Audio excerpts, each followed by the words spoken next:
Meu nome é Alfredo Roberto Munhoz, sou filho de Luiz Munhoz.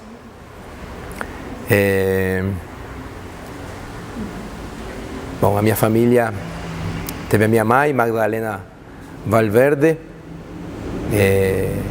os meus irmãos, Luiz Oscar, Miriam Daniela, e eu e a minha irmã gêmea, María de Los Ángeles. Mi nombre es Miriam Muñoz, soy la hija mayor de Luis Muñoz.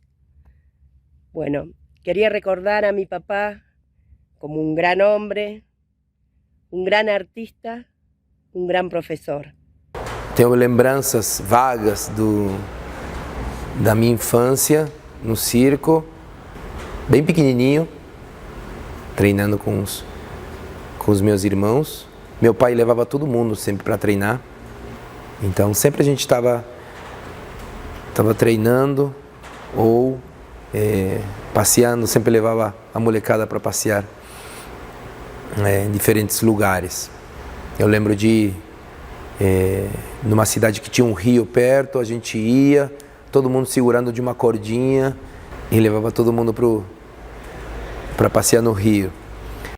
Lo que más recuerdo de él es que cuando éramos chicos, cuando llegábamos a un nuevo circo, él lo primero que hacía era hablar con los padres de los chicos que había ahí para poder enseñarles. Siempre que estábamos en un circo, él dejaba artistas cuando se iba, porque a todos les enseñaba un número. Veníamos a la mañana, todas las mañanas a la pista, nosotros, sus hijos, sus 4 hijos, más los chicos de la otra gente que había en el circo, y ensayábamos todos juntos. Siempre que estábamos en un nuevo circo, mi papá les enseñaba y mi mamá los llevaba a la iglesia, a todos los chicos que había. Tengo muchos recuerdos lindos de él. Eu faço o número de monociclos, esse número eu aprendi com ele.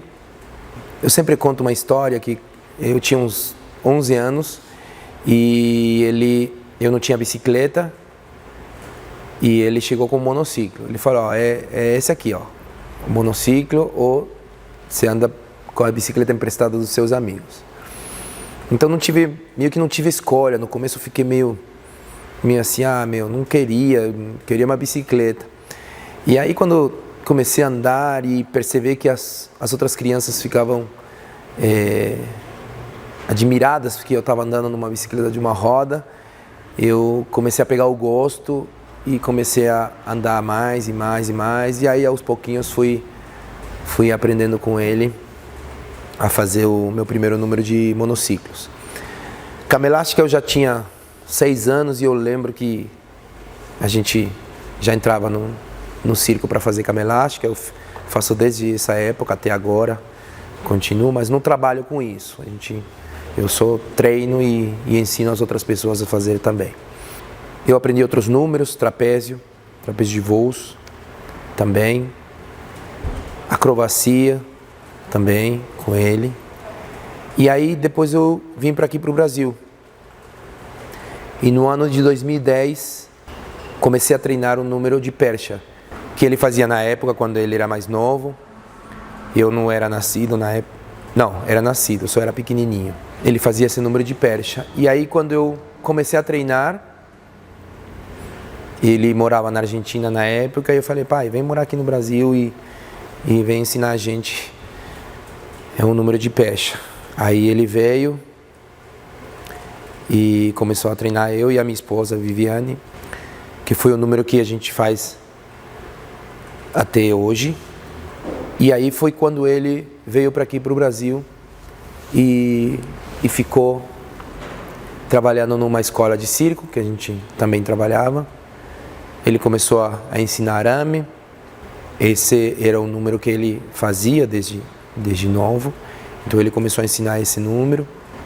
Em 2013, nós abrimos a escola Arena Circos e ele começou a ministrar aulas aqui na escola até o dia que ele partiu.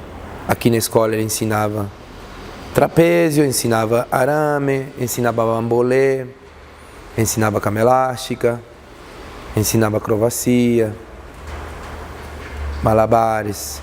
Tem números que meu pai fez que a gente não sabia e eu descobri numa foto que ele já fez bola de equilíbrio e ele nunca tinha comentado, pelo menos para mim nunca tinha comentado, mas a gente achou uma foto lá dele novo fazendo bola de equilíbrio.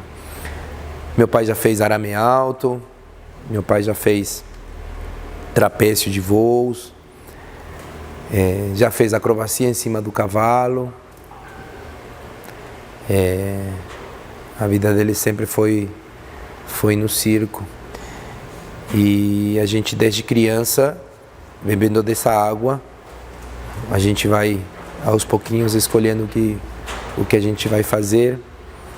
E assim eu pretendo fazer com meu filho, de ensinar o que eu faço ou o que ele quiser fazer também, que às vezes o meu gosto não é o mesmo dele, ele vai experimentando alguns aparelhos e em algum ele vai se sentir mais à vontade e vai conseguir fazer. O legado que meu pai deixou, ele criou raízes e a gente sempre fala, olha, o que você faz de bom, uma hora volta. E volta para você, volta para seu filho, volta para alguém. E eu estava na cidade de Paraná, na Argentina, e estava trabalhando com circo, já tinha uns 22 anos mais ou menos, 21, 22 anos, e chegou um primo, que era um pouco distante, porque a gente tinha pouco contato. Primo, ele é David Padilha, ele é da família da minha avó, e ele chegou no circo, foi assistir o espetáculo, eu fazia monociclo na época, e ele chegou, ele falou, ó, Alfredo, tudo bem? Eu sou Davi, sou seu primo, muito mais velho do que eu. Ele falou, olha, eu quero te fazer um presente, eu vou te dar um presente para você, que eu sei que você vai conseguir realizar. E aí ele trouxe, e era um monociclo que hoje em dia eu faço ainda, que é um monociclo imperfeito, e ele me contando de que meu pai tinha feito ele estrear esse monociclo, e na época eu não era nem nascido quando ele fazia esse monociclo. Ele também era monociclista, ele fazia monociclos, e aí ele trouxe esse monociclo. No começo foi muito difícil aprender, aí aos poucos fui pegando o jeito e eu utilizo até hoje. Então foi uma coisa que meu pai fez pelo sobrinho, e aí esse sobrinho presenteou o filho do meu pai, que seria eu, muito tempo depois, em gratidão ao que meu pai tinha feito antes por ele. A gente sempre tem que ser grato pelas coisas que a gente recebe. E aí, muito tempo depois, eu fui para um festival na Rússia e levei um DVD do espetáculo onde eu fazia esse monociclo. Eu levei para esse meu primo, que na época ele já estava com Parkinson. E foi uma coisa bem legal, bem emotiva, porque ele chegou a ver o monociclo em outros lugares, aquele monociclo que ele fazia, e foi uma coisa assim que eu queria fazer, eu queria levar esse DVD para ele ter essa recordação, né, daquele monociclo que ele já fez e que ele tinha entregado para eu continuar esse legado. Eu tinha 9 anos, 8 para 9 anos, e a minha mãe faleceu. Ela estava com câncer e aí ela veio a falecer. A gente foi um ano morar na casa dos meus tios, irmão da minha mãe, e a minha madrinha.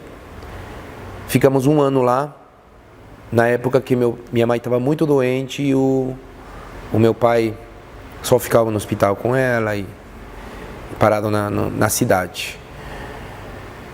Aí a minha mãe faleceu, a gente voltou com meu pai, começamos a trabalhar juntos.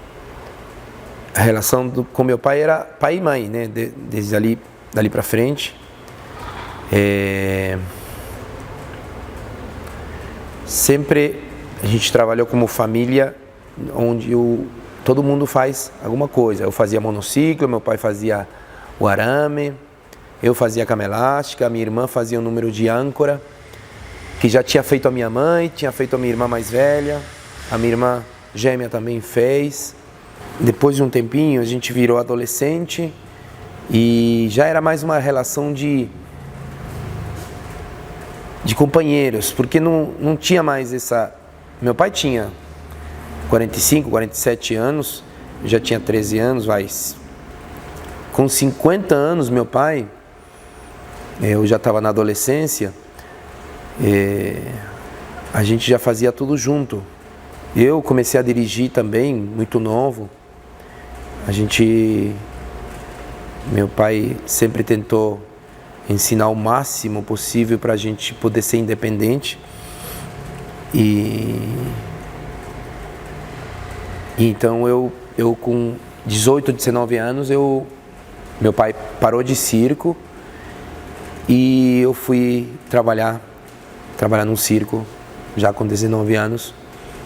Eu tive a sorte de ter ele nesses últimos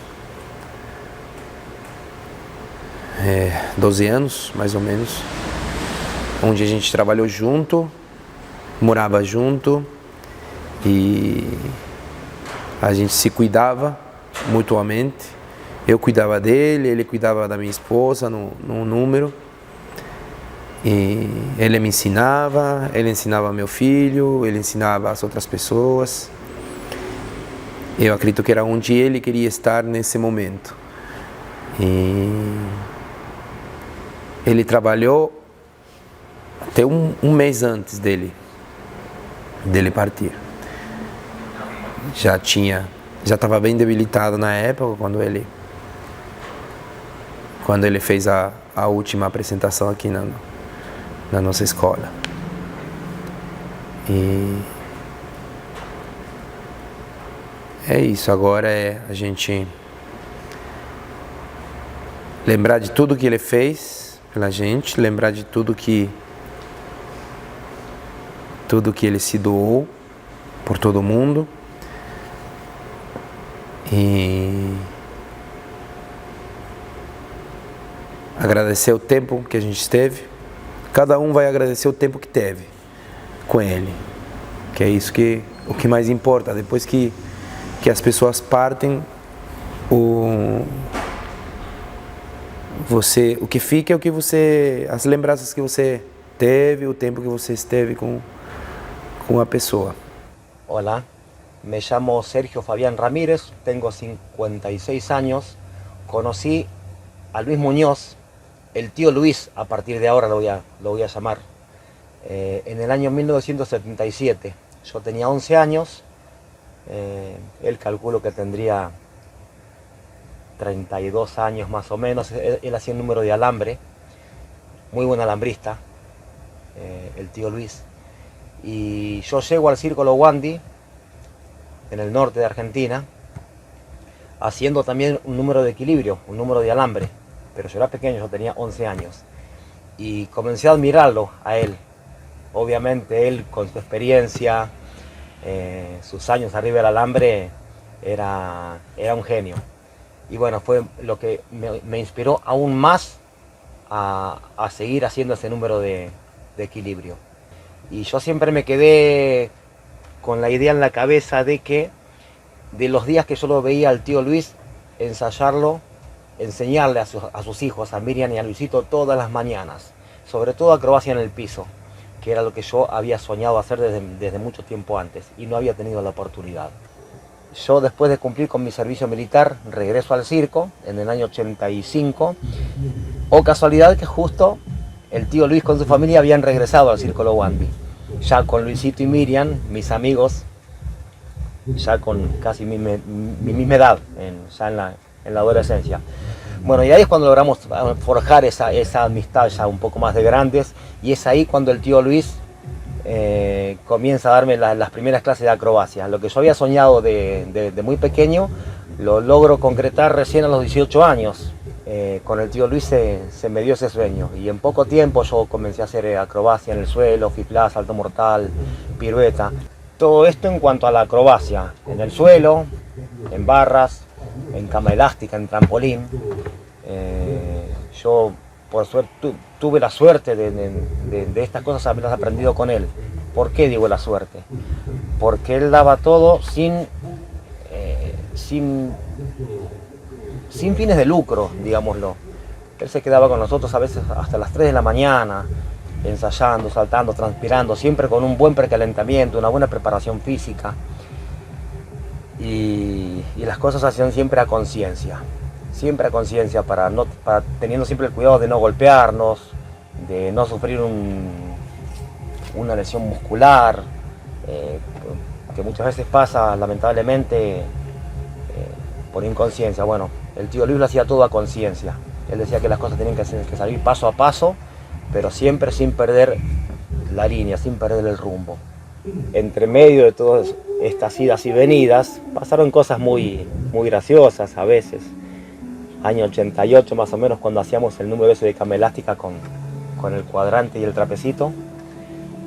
A la vez hacíamos un número con Luisito, hacíamos un número de acrobacia, de baile ruso con acrobacia. Y ensayábamos todas las noches practicábamos. Era hasta las 2 o 3 de la mañana siempre practicando. Hasta que un día sábado Luisito y yo decidimos pedir el día de descanso. ¿Y qué hicimos Luisito y yo? Fuimos a una despensa, compramos una gaseosa, una bebida, una cerveza para darnos el gusto, y queso, salamín. Hicimos una picadita entre Luisito y yo nada más. A lo que el tío Luis llegó y nos preguntó qué estábamos haciendo. Y bueno, era nuestro día de descanso, teníamos todo nuestro derecho. Ah, sí, dice, día de descanso para ustedes, con todo el derecho para ustedes. Y yo que me quedo con ustedes hasta las 3 de la mañana, con sueño y con todo, para que ustedes progresen. Y no estoy sentado en esta mesa con ustedes, nosotros nos quedamos de ojos abiertos. Nos miramos con Luisito. Bueno, vamos a ensayar, dice. No, tío, es el día de descanso, vamos a ensayar. Hagamos una cosa, tío, sentate con nosotros. Bueno, esto fue algo muy gracioso que pasó en ese momento, y hasta el día de hoy con Luisito siempre lo recordamos.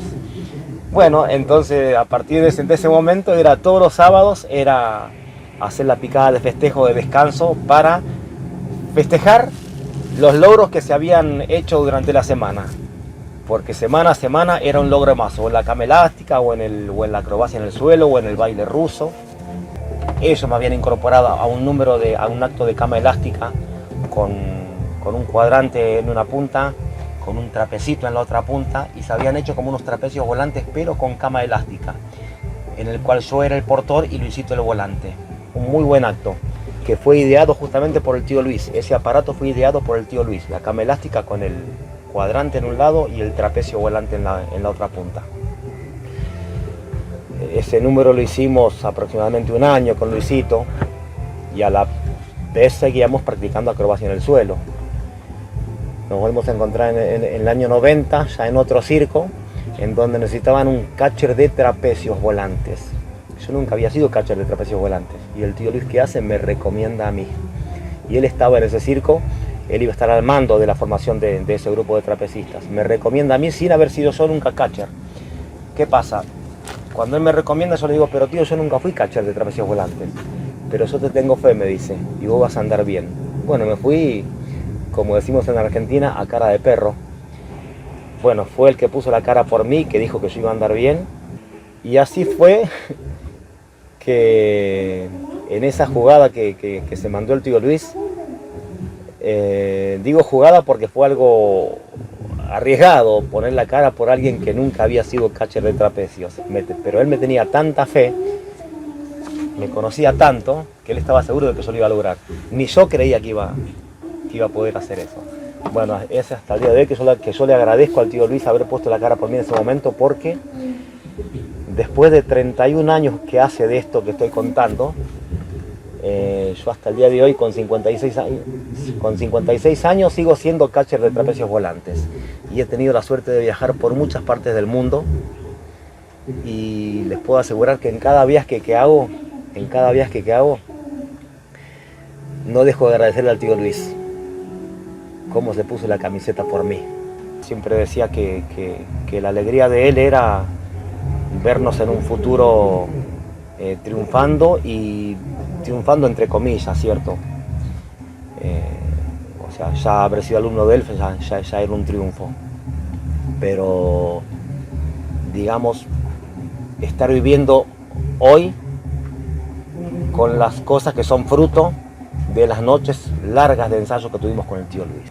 Y la enseñanza que me dejó tantos años haberlo tenido al tío Luis de profesor es que cuando uno hace las cosas justamente desinteresadamente, a lo mejor la alegría de uno mismo cuando entrega todo lo que sabe a través de los años, como él, que entregó toda su experiencia para sus alumnos, es el mejor premio que uno puede tener. Ver a los alumnos yéndoles bien en lo que hace.